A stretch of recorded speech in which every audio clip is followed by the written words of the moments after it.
Hello, everybody. It's me again, Chris, the apologist in Detroit, coming at you with a shot at answering the question or the challenge against Christianity of the problem of evil, or more specifically, the contextual problems of evil, or the problem of evil in regards to the Bible, the Old Testament.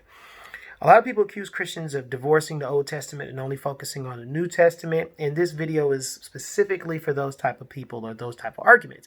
I don't think that the Old Testament is problematic. I think that the Old Testament is substantially an aid. It's the undergirding of the New Testament. So yeah. Anyway, I wanted to respond to this challenge of the contextual problem of evil. So here, the challenge kind of goes like this. The Old Testament promotes genocide, slavery, forcing people that were raped to marry their rapist, slavery, those type of things. I'm not going to mention any specific verses, although after I post this video, maybe within a day or two, anybody that wants to post a particular passage from the Old Testament, Leviticus, Exodus, and want me to offer a specific response to that, I'm thinking about doing that, either collecting a couple of those questions and shooting a second video or something to that nature right there. So the problem of morality in the Old Testament. One of the problems that people who are levying this argument against Christians is that they have is the fact that they're asking this question from modern sensibilities. And in other words, what they're doing is they're using our world in the context of the world that we live in to try to, and assuming that the world that the ancients lived in offered the same luxuries and benefits that our world lives in, and therefore they're arguing that therefore they see that that these things that the Bible is telling us are immoral, when the reality is they aren't. And part of the reason that they aren't is because the world that they lived in and the way that they pursued their morality was a little bit different. Had the same end goal, righteousness, justification. Righteousness or justice. Just the difference was that what guided how you got to, or how you came to the conclusion of righteousness and justice was a little bit different. The ancient world was a different place with a different approach to the very similar values that we have. One of the values that we have is we have the luxury of living in a highly technological age. So I can get in my car, I can drive 100 miles, and I don't even think about anything that people that lived in the ancient world would have thought about. Here's a difference. So that's, my world is rather simple. So for me to get in my car, my sister lives in Dayton, Ohio. I live in roughly Detroit, Michigan. So it's about a 200 miles distance between us. So for me to go visit my sister in Dayton, Ohio, I simply get in my car, I drive 3 hours later, I'm there. If I was hungry, I might have stopped at Chick-fil-A along the way. I could stop and get gas. I can pick up a bottle of water, whatever I need. I get it. It's no big deal for me to go visit my sister in Dayton, Ohio. This same 200 plus roughly mile trip in the ancient world would be a significantly different adventure. I think it could rightly be called. Why? Because, to travel that long of a distance in the ancient world, you needed several things. They didn't have cars, so of course you're not going to get there in 3 hours. It's probably going to take you 2 to 3 weeks, probably about 2 weeks to get down that distance, a couple hundred miles, right? It's going to take you 2 to 3 weeks to travel that distance. You can't travel by yourself, because if you travel by yourself, you're more susceptible to people attacking you and killing you. Taking what little possessions you have on you, whether that be money or food or whatever, and just killing you. So you need to travel in a larger group. A larger group means there's more mouths to feed. So you have to take likely a bunch of cattle with you, or maybe you get some archers, some people that know how to hunt. And along the way, you have to stop for camp and hunt and get food. You also have to make sure that you're traveling along a source of fresh water, or you have enough fresh water with you, which meant you had to have larger animals, burden animals to carry that water, which means that you had to feed those burden animals. You also had to have enough water for the burden animals.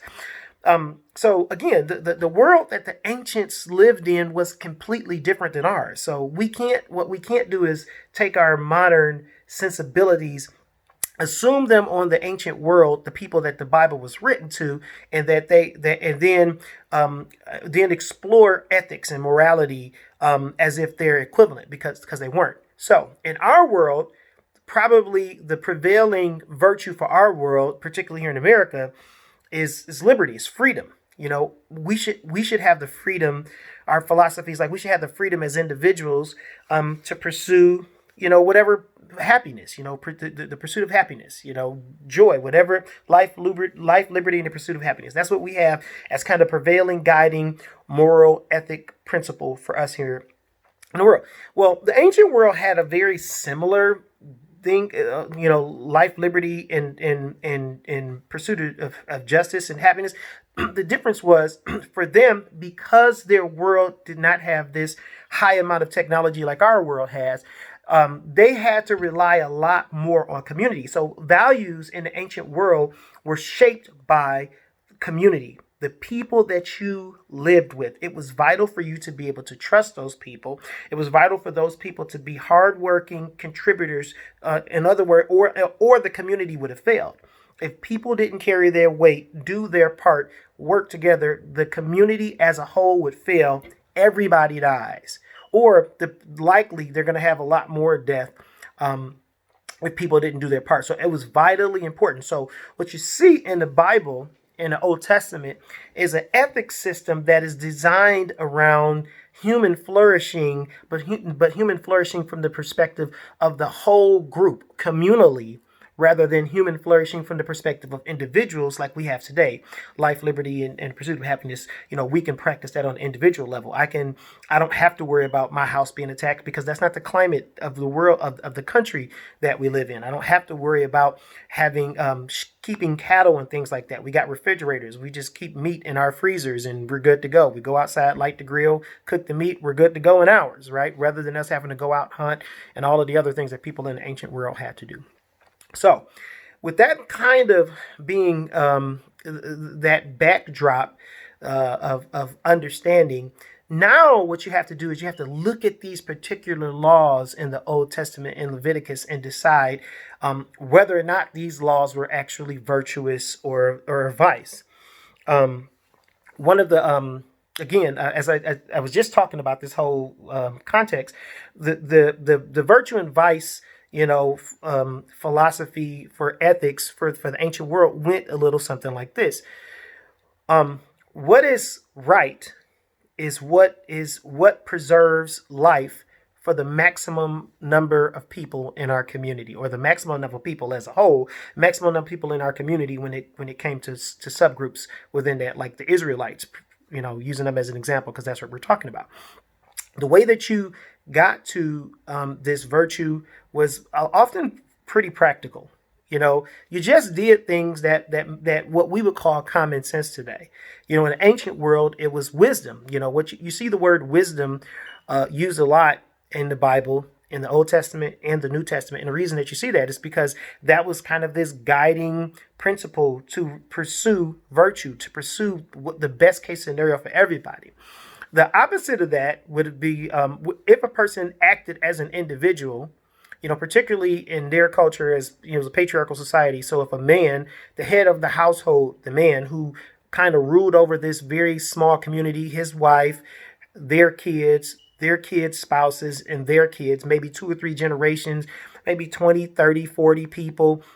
Maybe if they had acquired some wealth through cattle or some other means, they might have a bunch of servants. So they might have a community as large as 100, 200, 300 people. Anyway, the larger the community, the more liable it was when an individual within that community behaved in a rogue way that could put the whole community at stake, could risk the whole community collapsing and the loss of life and freedom for all of the people that were under that individual patriarch. So we see how in the ancient, the context of the ancient world was that virtue was human flourishing by practicing wisdom, very practical wisdom. And you'll get that in some of the responses once you guys post some of the text that you want me to address. The opposite of that was people behaving selfishly. And I would add to that, in the person behaving selfishly, like in that old ancient world where that patriarch behaved, might do something that was rogue against the larger community that he was a part of, it wasn't likely that that person would do that and nobody in his immediate family, wife or kids, or in his immediate family would know. So some of the stories in the Old Testament, it goes, a person creates something and they take the whole family and they stone the whole family. That's part of the reason why they're stoning the whole family. Implicit in this is the fact that these people that were a part of his family knew that this person had made this decision that would cause liability for the whole community, and they didn't come and they didn't confess and they didn't tell. And because they didn't do that, they were punished right along with the patriarch of their family for the selfish decision that person made. Okay. In the New Testament, I think this Jesus captures the essence of these principles when he in one of the Gospels, Matthew Matthew chapter 22, 35 through 40. Jesus says, at this, one of the experts of the law came to Jesus, asked him a question: "What is the greatest command?" And Jesus responded to this question: "Love the Lord your God with all your heart, mind, soul, and strength. And this is the greatest command. And the second is like it, to love your neighbor as yourself." So, loving your neighbor as yourself is doing what's in the best interest of the community. Just the same way that you care about yourself and you want to thrive and you want to have a good quality of life for you and everybody that's under your care, it was important for you to think about your neighbor in the same way and to love that person. And in doing so, you fulfill the whole law, because, the whole law effectively was set up so that for flourishing of the community. That was a part of it. And that was, of course, it was their legislative in their time and context. It was part of their legislation for their communal living. It would be our Declaration of Independence or something like that. That would be kind of the equivalent, and then their amendments and all of the legislative laws that comes after it here. This is what the law is for them. This is what the Ten Commandments, and this is what all of the laws are for them. It is the guiding principles for their society, and they were virtuous. They were righteous. They were not evil.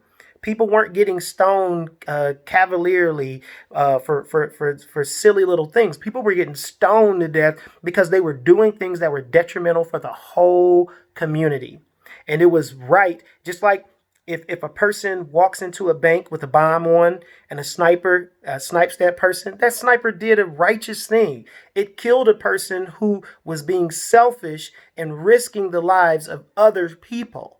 And this is what was going on when people get stoned in the Old Testament. Again, you can ask your questions with specific texts, and I'm going to collect some of those and put a second video together to highlight how these various texts were virtuous and not vice. So the summary is the Old Testament is very practical. What it's suggesting when it's suggesting to stone people, it's just practical. And what it's suggesting when it's talking about people's accidentally killing oxes and people's servants or slaves or people running away and how that's handled. All of these things, if you really think about them, if you slow down, you think about them, they're really practical. They're really simple ways of administering righteousness and justice in their local communities. These principles were aimed at human flourishing. The main difference is human flourishing within the ancient world with the low context had to be accomplished in the context of what is in the best interest for a community, because that was the world that they lived in.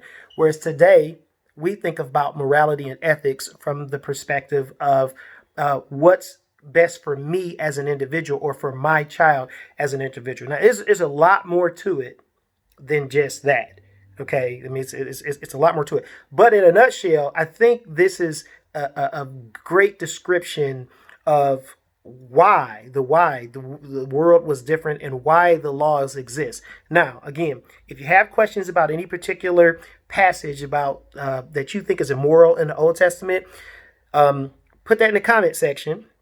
And what I'll do is I'll collect some of those and then I'll answer a handful of them, shoot another 10, 15-minute video responding to and highlighting how the text itself and the context, the ancient world, collectivism, wisdom, that practical aspect shows that the behaviors and the things that they were doing were actually righteous things. Thanks for tuning in. Leave some feedback.